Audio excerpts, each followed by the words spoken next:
എല്ലാവർക്കും നമസ്കാരം. എൻ്റെ യൂട്യൂബ് ചാനലിലേക്ക് സ്വാഗതം.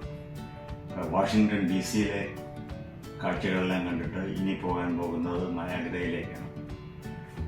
നയാഗ്ര എന്ന് പറയുമ്പോൾ വാഷിങ്ടൺ DC-ന്ന് ഏതാണ്ട് ഒരു 7 മണിക്കൂർ ബൈ റോഡ് യാത്രയുണ്ട്.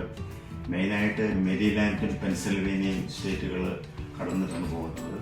ഈ പെൻസിൽവേനിയ സാമാന്യം വളരെ വലിയൊരു സ്റ്റേറ്റാണ്.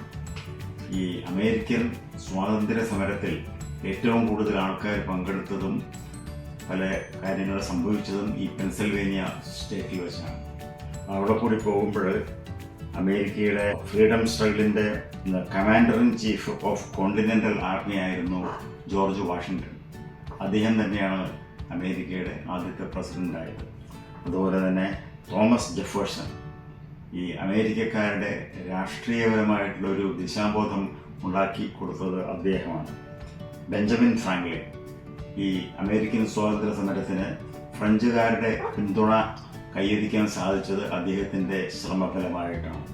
അതുപോലെ പാട്രിക് ഹെൻറി അദ്ദേഹം പറഞ്ഞത് give me liberty or give me death. വളരെ വളരെ നല്ല പ്രശസ്തനായിട്ടുള്ള ഒരു പ്രാസംഗികയായിരുന്നു. ഇവിടെ കൂടെ പോയപ്പോഴത്തേക്കും ഈ പോലുള്ള വ്യക്തികളെല്ലാം ഓർത്തു. നയാഗ്ര ന്യൂയോർക്ക് സ്റ്റേറ്റിൻ്റെ ഏതാണ്ട് കിഴക്ക് ഭാഗത്തായിട്ട് വരും. അവിടെ ഈ സമയത്ത് സന്ധ്യയാകുന്നത് അല്ലെങ്കിൽ സൂര്യപ്രകാശം സൂര്യൻ അസ്തമിക്കുന്ന ഏതാണ്ട് ഒരു 8-9 മണിയൊക്കെ ആവും. ഒരു 7-7:30 മണിയായപ്പോഴത്തേക്കും ഞങ്ങളവിടെ എത്തി.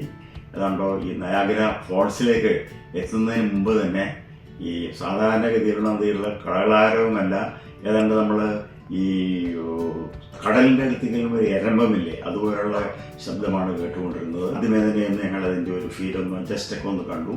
അതിനുശേഷം ഒരു 10 മണിയാകുമ്പോഴത്തേക്കും അവിടെ ഒരു കരിമരുന്ന് പ്രയോഗം കൂടെ ഉണ്ടായിരുന്നു. അതിനുശേഷം ഞങ്ങൾ Airbnb അക്കോമഡേഷനായിരുന്നു അങ്ങോട്ട് പോയി. ആ കെട്ടിടമെന്ന് പറയുമ്പോൾ 1920 നിർമ്മിക്കപ്പെട്ടിട്ടുള്ളതാണ്. കാലാകാലങ്ങളിലായിട്ട് റിപ്പയറിങ്ങും അഡീഷനും ഒക്കെ നടത്തിയിട്ടുണ്ടാവും.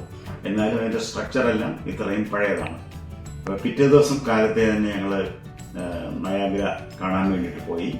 അപ്പോൾ നയാഗ്ര കാണാനായിട്ട് എൻട്രി ഫീ തന്നെ ഏതാണ്ട് ഒരു $30 അതിൻ്റെ അകത്ത് കയറി സ്റ്റാച്യു ഓഫ് ലിബർട്ടി കാണാൻ വേണ്ടിയിട്ട് ഈ ഒരുമാതിരി ഷിപ്പിൽ പോയ കാര്യം ഞാൻ നേരത്തെ പറഞ്ഞിരുന്നു. അതുപോലുള്ള ഒരു ഷിപ്പാണ് ഇവിടെ ഉണ്ടായിരുന്നത്.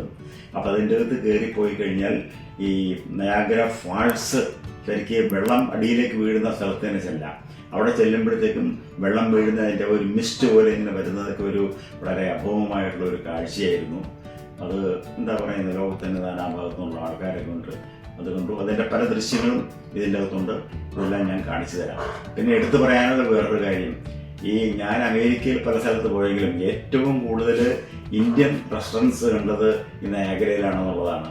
മുരുകൻ റെസ്റ്റോറൻറ്റിൽ നിന്ന് മസാല ദോശ കഴിച്ചു. അതുപോലെ ഇന്ത്യക്കാരുടെ ഒരു 5-6 റെസ്റ്റോറൻറ്റ്സ് അവിടെ കാണാൻ സാധിച്ചു. അപ്പോൾ ഈ കാഴ്ചകളിലേക്ക് നമുക്ക് വരാം. ബൈ.